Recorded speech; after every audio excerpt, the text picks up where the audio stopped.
Hi everyone, it's Vic Tilson here. Thanks for having a look at this video. So this one is a painting that I did, my probably last watercolour actually, that I ever did back in 2007. I've been using watercolours for 20 plus years, I guess. And I kind of went back to them now and again just to make sure, I suppose, to satisfy myself that I was done with them. And yeah, I mean, watercolours have limits, and I think I reached the limit of everything I wanted to do. But I did enjoy this painting, especially this kind of mixing here of these reds and yellows and things like that. And that's what I kind of struggled with watercolours doing, actually. You can do the wishy-washy stuff, but kind of wanted to integrate defined shapes into watercolour, and you are very limited. Yeah, this was a visit back, really. And I think I did it when I was teaching as well. I was teaching adult students, and we were using watercolour at the time, so I think that's what prompted me to go back. But I did enjoy doing it, but you know, they are kind of a bit limiting. So you might look at this and think, hang on a minute, is this watercolour? It looks more like acrylic or something like that. But yeah, I always used watercolour like acrylic in hindsight. I didn't realise it at the time, but I liked very vibrant colours, always like vibrant colours. And watercolours, you know, can give you that if you apply it in the right way, if you get the right shades, if you apply it thick enough and right consistency. So I kind of cringe when people say, oh, it's a watercolour, and they show me this wishy-washy painting, and that's what people tend to think watercolours are. Whereas they don't have to be, you know, you can make watercolours very bold and as bright as an acrylic, really.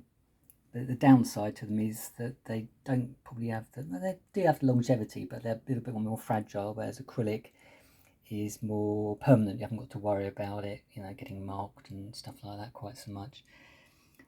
So looking into this a bit deeper, you can see I was kind of layering on certain colours on top of the colours there, so the greens on top of the blue, and stuff like that. But you are kind of limited when you're using watercolour in that fashion.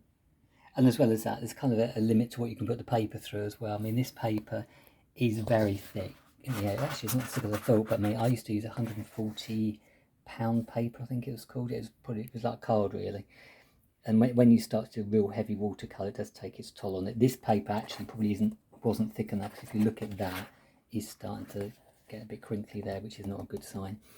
And you should always stretch your paper as well before you start doing the watercolour, which is something I never used to do. But, you know, just as the way it is, isn't it? Nobody ever taught me any different, so who knows? But that's what you are supposed to do. Anyway, so that's an older watercolour from me, watercolour abstract. If you like what you've seen or you kind of found it a bit interesting, please check out the other videos. There's lots and lots of stuff. I do the odd oil painting, not so much commercially because they take too long to dry, to be honest. And I just don't know, they're just not very economical.